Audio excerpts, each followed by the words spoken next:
Abra sua Bíblia, Salmo de número 90.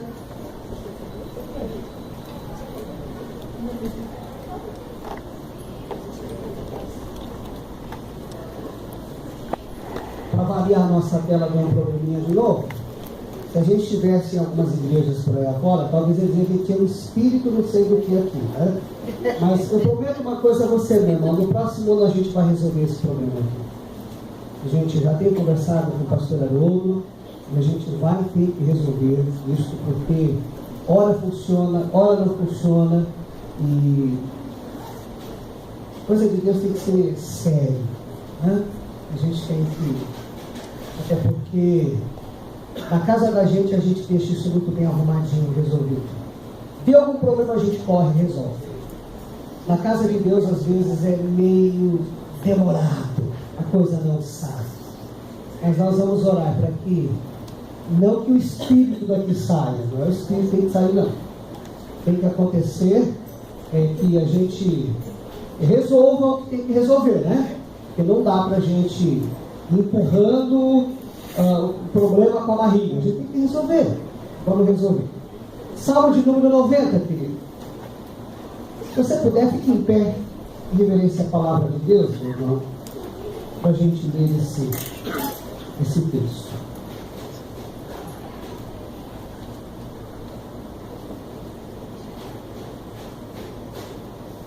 Eu leio e você me acompanha. Diz assim: Senhor, Tu és o nosso refúgio, sempre, de geração em geração.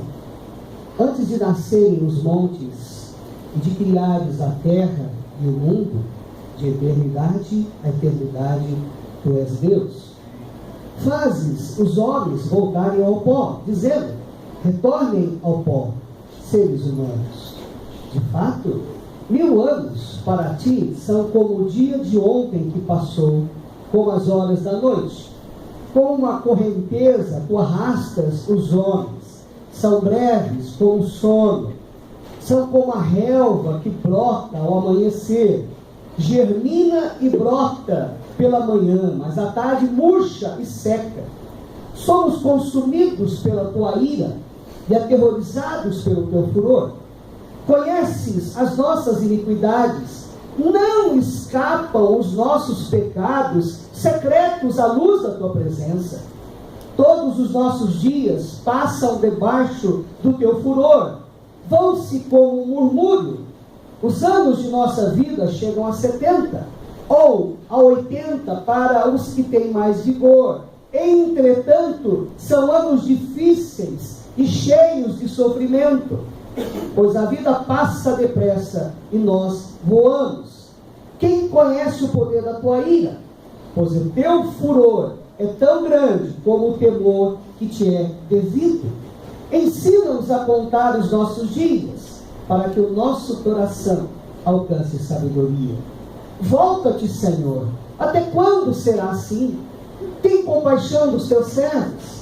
Satisfaze-nos pela manhã com o teu amor leal, e todos os nossos dias cantaremos felizes.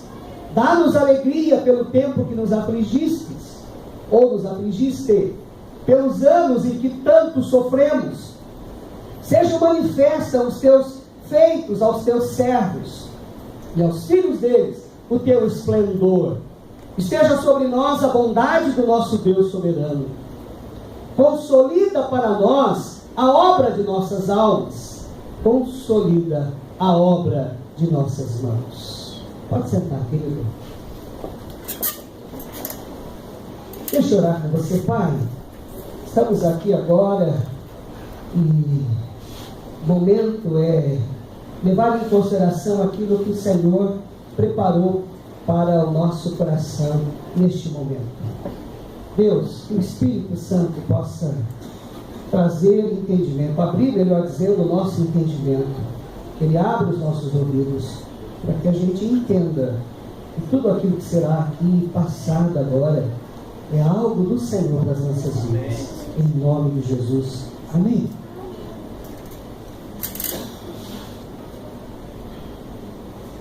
Meus irmãos, eu quero trazer ainda à tona, eu sei que talvez você já esteja um pouco farto de tanto ouvir esse episódio que aconteceu aí com aquele time brasileiro, Chapecoense, no dia 29 de novembro. Obrigado, Zezinho. Aquele acidente que aconteceu com o time lá na Colômbia, vitimando 71 mortos e ferindo outras 6 pessoas. E dentre esses 6, 4 brasileiros. E eu achei interessante, dentre muitos testemunhos que já ouvimos, muitas falas, uma fala de um dos sobreviventes, que é o radialista Rafael. Aliás, ele foi até entrevistado. Essa entrevista foi veiculada no Fantástico domingo passado. E nessa entrevista ele acabava dando detalhes de como foi o acidente. E, enfim, então, tem muitas coisas que ele vai dizer. Ele traz para nós a seguinte afirmação: Deus me deu uma segunda chance.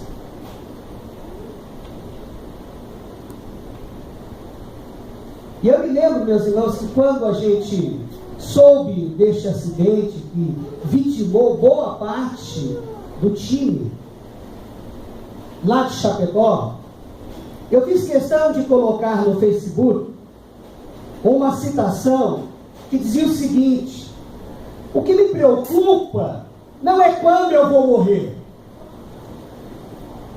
porque morrer nós vamos morrer.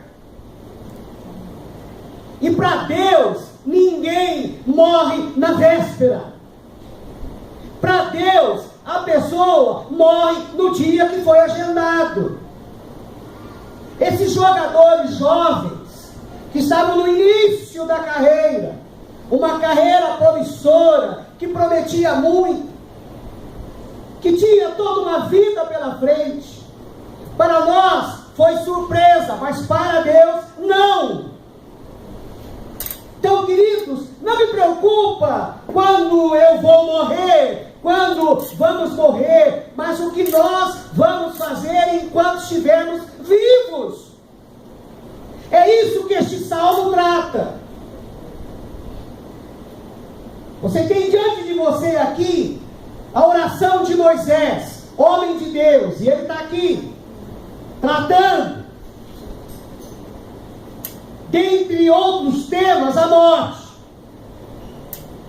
Ele fala aqui da grandeza de Deus, da eternidade de Deus. Ele fala que Deus não teve começo, não terá fim, é sem princípio, é sem fim.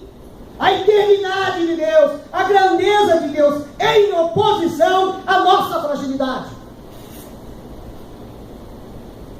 Nós somos frágeis, meus irmãos. Duraremos pouco. Somos efêmeros. E é por isso que neste mesmo salmo, uma das coisas que ele traz aqui é a importância do arrependimento. Que nós precisamos nos arrepender. E um outro tom que ele dá aqui é que este assunto é sério, é seriedade. Deus não está brincando com este tema. E aí, queridos, o que eu pensei, ou qual é o tema que eu quero trabalhar para você? Porque se eu entendo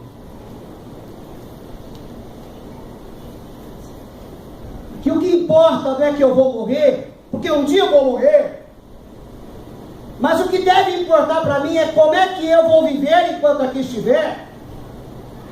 Aí eu trago para você alguns princípios para vivermos com sabedoria, baseado neste salmo. Quais são aqui as verdades fundamentais apresentadas na oração de Moisés, que deve servir de fundamento indispensável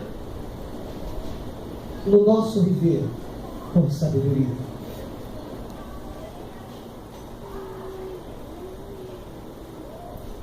E aí a pergunta que eu preciso fazer para você, querido, nesta noite, é como o tempo está passando na sua vida?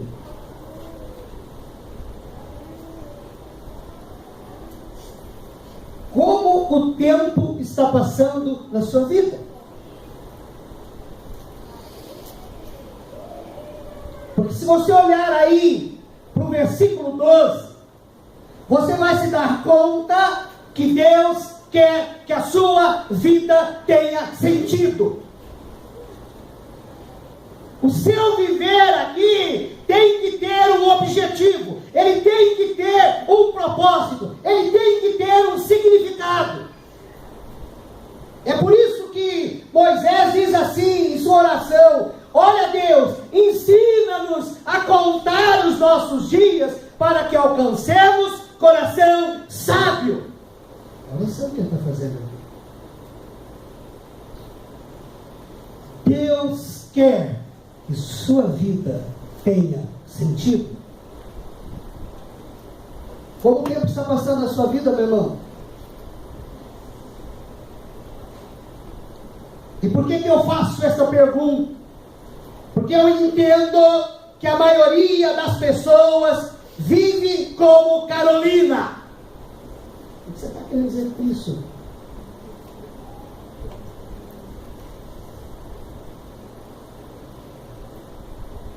Uma canção de Chico Buarque, que vai dizer mais ou menos assim para a gente: a vida passou na janela e só Carolina não viu. O tempo passou na janela e ela não viu. Meu irmão, minha irmã, saiba de uma coisa: você pode sim ter Jesus e ainda assim viver de um modo bobo. Você pode ter Jesus em sua vida, mas ainda assim viver de um modo desinteressante, insignificante, monótono, sem importância alguma.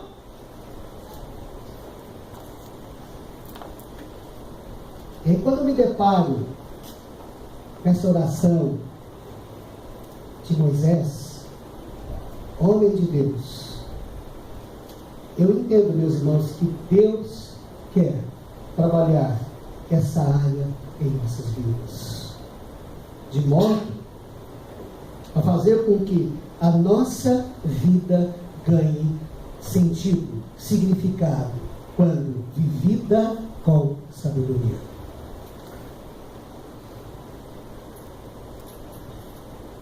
Como é que a gente vive com sentido, meus irmãos? Como é? Olha para os versículos 2 e 5 do Salmo 90 que nós acabamos de ler.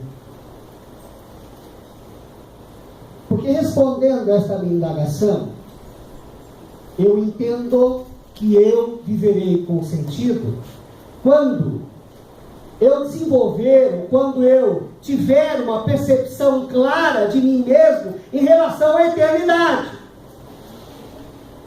Eu preciso ter uma visão clara, consciente, com relação à eternidade. Eu preciso entender que Deus é Deus no passado, Deus é Deus no presente e Deus é Deus no futuro.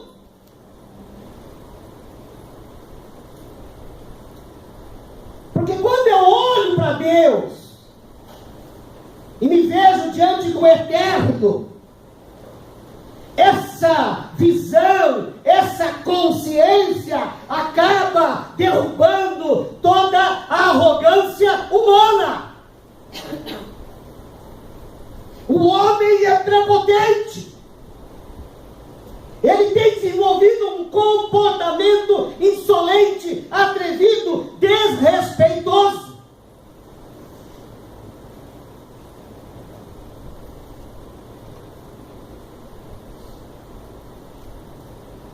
Precisamos desenvolver uma consciência de nós mesmos em relação à eternidade. Quem é o homem, querido? Quem é o homem? O que é que diz as Escrituras a este respeito?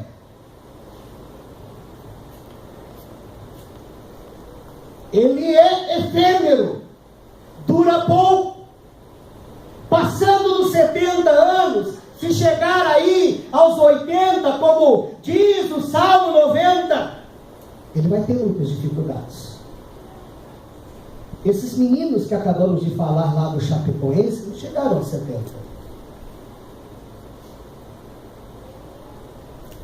Talvez nós chegaremos. Ou um pouco mais, 80. Mas vai acabar aqui.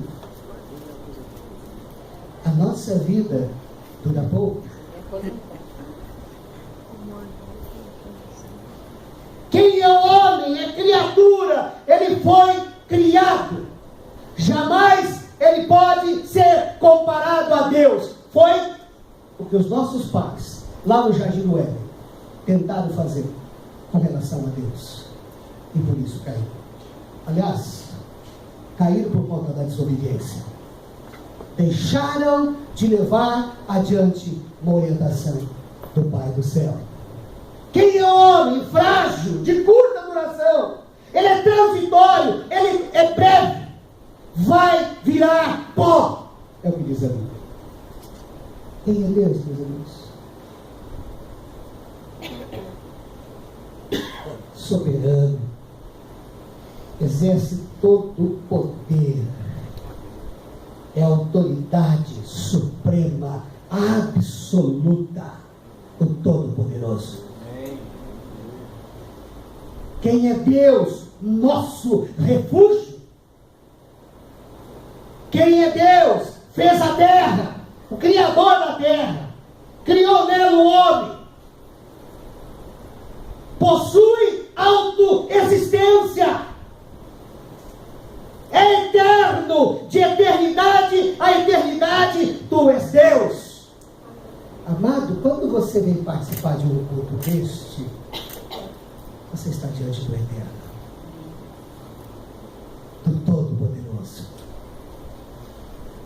do Santo, Santo, Santo, Santo, 3 vezes Santo.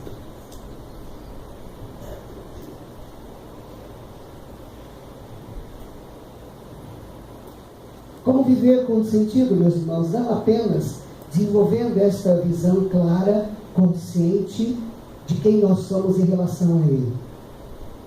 Nós somos efêmeros, duraremos pouco.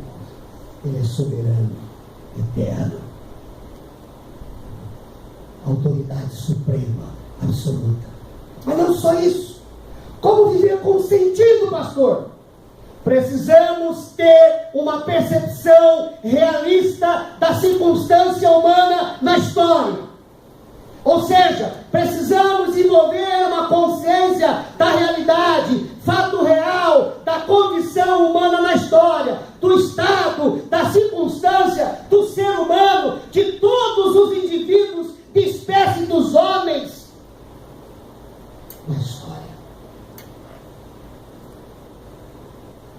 E Moisés aqui traz isso à tona. Se não, veja aí versículos 7 e 9.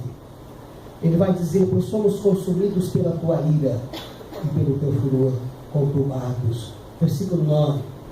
Pois todos os nossos dias se passam na tua ira. Acabam-se os nossos anos como um breve pensamento. Você quer viver com sentido, meu irmão?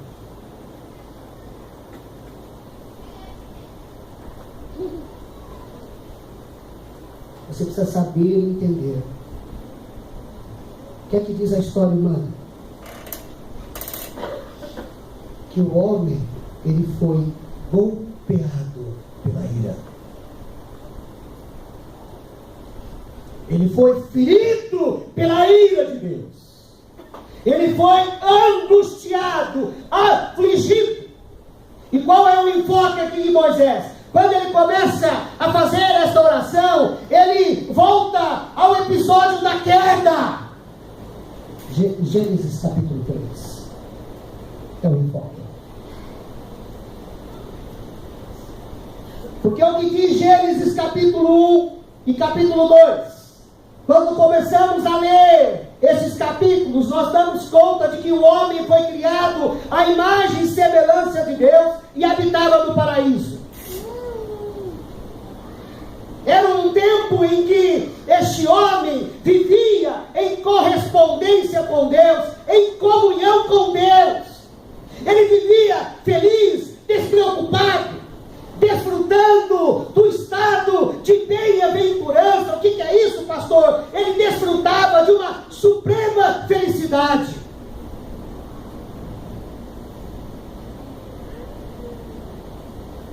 Agora, essa suprema felicidade só era possível no Éden, junto a Deus.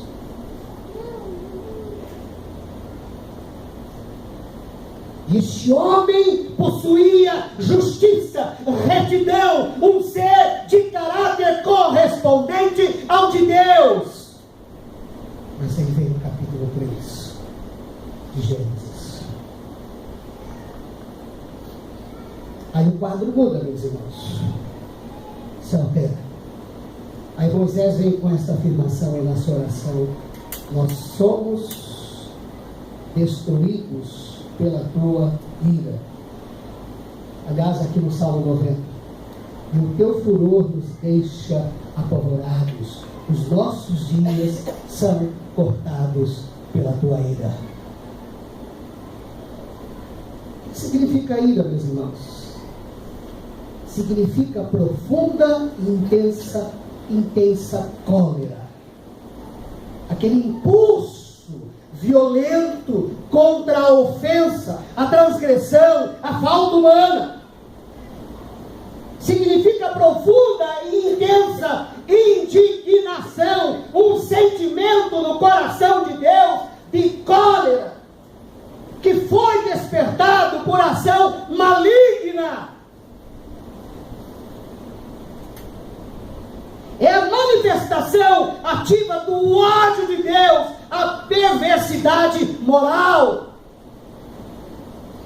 É a reação de Deus ao pecado da humanidade. A ira de Deus, meus irmãos, quando vem Gênesis 3, e dali constatamos que nos tornamos inimigos de Deus, isso não aconteceu por conta do pecado sexual, porque há quem olha para aquele texto e vai dizer que nos tornamos inimigos de Deus por conta do pecado sexual. Há quem olha para aquele texto e diz que aquilo não é história.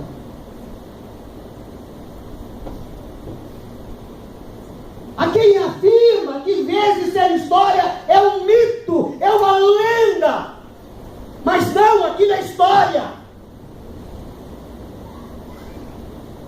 A ira de Deus veio em decorrência da desobediência do homem lá no jardim do Éden.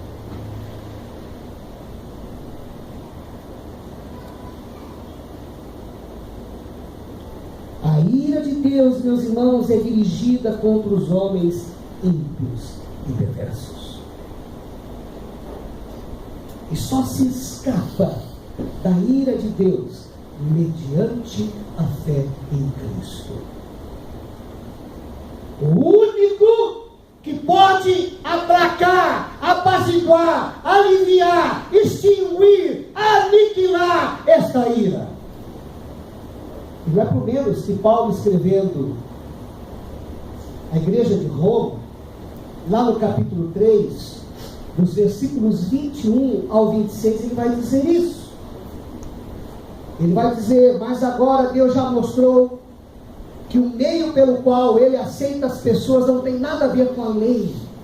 A lei de Moisés ou os profetas dão testemunho do seguinte: Deus aceita as pessoas por meio da fé que ele tem em Jesus Cristo. Deus aceita todos por meio de Cristo Jesus, que o salva. E nós sabemos disso, que é somente o sangue de Cristo que aplaca a ira de Deus.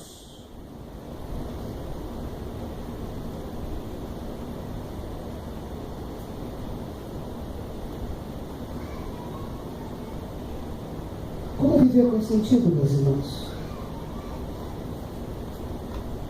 Olhando para a história humana, percebendo que nós fomos marcados pela culpa. Versículo 8. Diante de ti puseste as nossas iniquidades, e sob a luz do teu rosto os nossos pecados ocultos. Sabe o que eu estou tentando dizer aqui para você? Nós trazemos muitas marcas no corpo que são marcas visíveis. Mas nós trazemos também a marca da culpa dentro da gente. Na alma humana, e ela está ali latejando. Não há nenhum ser vivo debaixo desse céu, sobre esta terra, que não tenha culpa. Até nós, que já fomos alvos do sangue do Cordeiro, nós temos que aprender a lidar com a culpa. É por isso que nós vamos diante de Deus para tratar dela.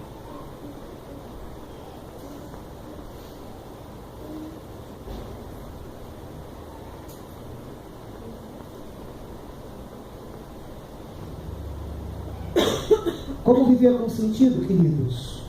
Olhando para a nossa história, para a história humana, e percebendo que nós fomos condicionados à vaidade. Porque veja o que a queda fez com a gente.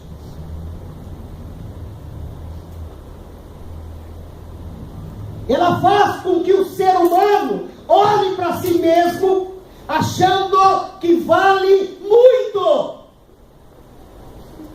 que é autossuficiente. Ele não precisa de Deus, ele não precisa de ninguém, ele precisa dele mesmo. Ele resolve.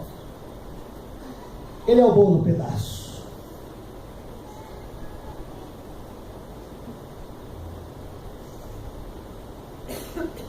É o que o piloto lá da Alemanha fez, meus irmãos. Ele achou que ele poderia resolver. Ele achou autossuficiente. E deu no que deu. Mas isso é em decorrência da queda.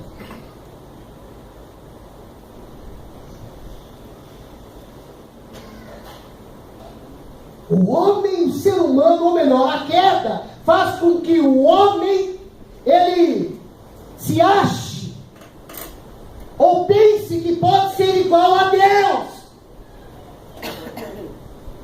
Mas quando a gente olha para a existência deste homem, quando a gente olha para isso que aconteceu aí, infelizmente, com esses jogadores e muitos outros, quando a gente olha, leva em consideração aqueles que morreram recentemente, a gente chega à conclusão, mais uma vez, que a existência humana é tão transitória quanto a relva.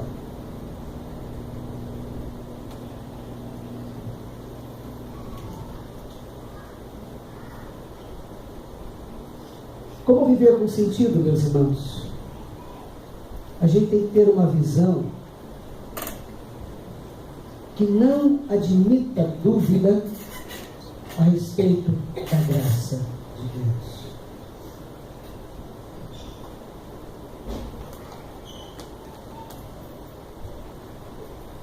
O que é graça, queridos?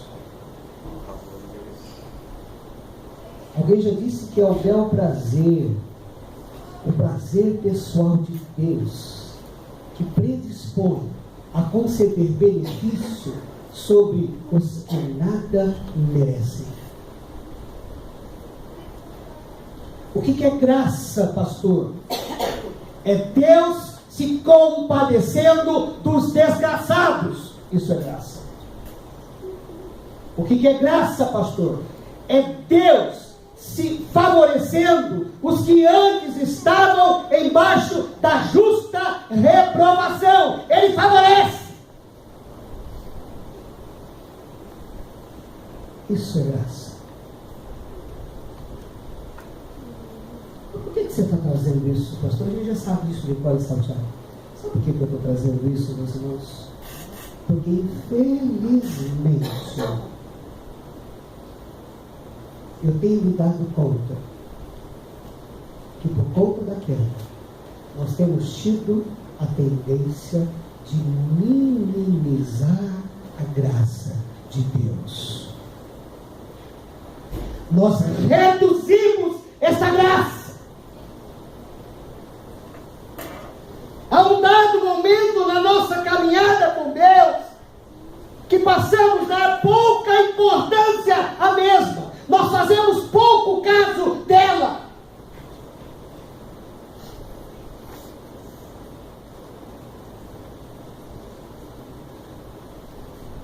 Há uma igreja lá em Apocalipse. Lembram que João, ele é levantado por Deus para escrever as igrejas, as 7 igrejas. E uma das igrejas que ele envia a carta do Senhor Jesus é a igreja de Laodiceia. Apocalipse 3, dos versículos 14 ao 22. Você vai se dar conta ali que você está diante de uma igreja que começou muito bem, mas num dado momento ela começa a minimizar a graça de Deus. Ela começa a fazer pouco caso da graça de Deus. É por isso que você vai ver lá, por exemplo, Deus dizendo para a igreja de Laodiceia mais ou menos o seguinte: você não é frio nem quente, e sim morno. Preferiria que você fosse frio ou quente. Ele vai dizer mais adiante, 2, 3 versículos: eis que estou à porta e bato. Se alguém abrir a porta, entrarei, cearei com ele e ele comigo. Eu conheço muitos evangelistas que pegam este texto e fazem uso deste texto para os incrédulos, que Jesus está batendo na porta do coração do incrédulo. Mas se a gente for olhar aqui para o texto, não é para o incrédulo esse texto, é para a igreja do Senhor Jesus aquele dia. Ou seja, Jesus está lá fora batendo, querendo entrar. Olha, me deixa entrar. Eu sou o Senhor desta igreja, posso entrar? Eu quero cear com vocês. Fazendo pouco caso da graça de Deus. O que é que você descobre ali na igreja de Laodiceia? Você está diante de uma igreja indiferente. Falta de interesse, falta de atenção, de cuidado, de consideração, descaso, desdém. É por isso que Jesus abriu a porta, batendo, posso entrar aí? Posso falar com você? Meu irmão, como é que você veio para um culto desse hoje? Às vezes nós estamos participando de um momento desse, mas com indiferença. O louvor está acontecendo aqui, fazendo pouco caso do louvor. A palavra está sendo pregada, não estou nem aí para aquilo que está se falando. Eu estou preocupado com as minhas preocupações, aquilo que eu tenho que resolver. Indiferença, falta de atenção.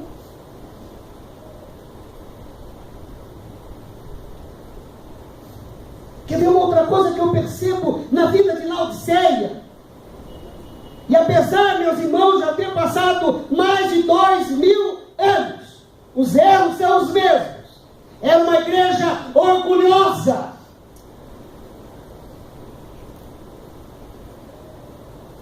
A característica principal de orgulho é é desenvolver um espírito independente de Deus. É isso. É ser orgulhoso. Eu proclamo a minha auto-independência de Deus.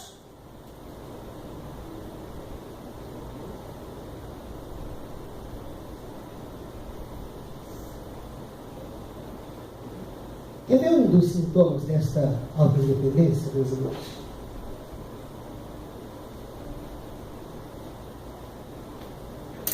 Não são poucos, mas são muitos que têm interrompido o tempo devocional com Deus. Nós já não mais sentimos a necessidade de um tempo com Deus, especificamente com a palavra dele. A gente só dá atenção à palavra dele de domingo, isso quando o pastor prega. Mas não se tem mais esse tempo devocional. Eu e Deus, Deus comigo. Como preciso disso?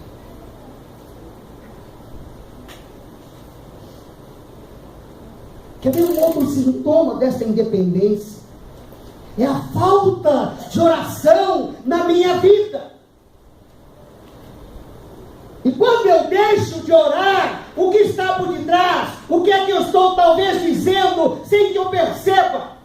Deixa isso comigo, eu resolvo, eu consigo, eu não preciso de Deus para resolver isso. Orgulho.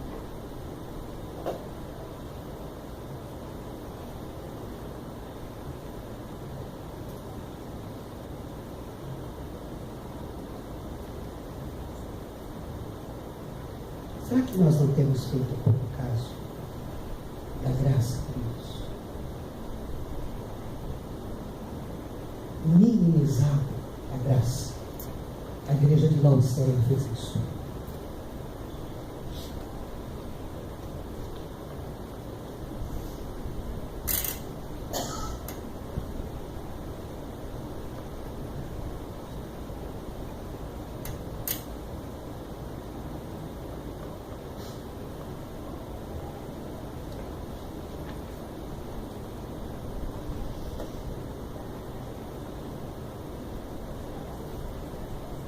Isso tudo que eu tentei passar aqui para os irmãos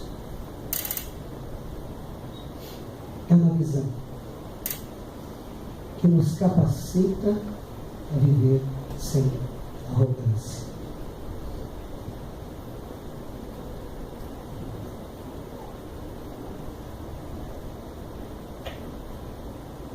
Esta visão, meus irmãos, vê a vida com a perspectiva da sabedoria. Façamos a mesma oração que fez o Moisés. Ensina a contar os nossos dias para que alcancemos corações santos. Que Deus tenha misericórdia da nossa vida. Amém, irmãos?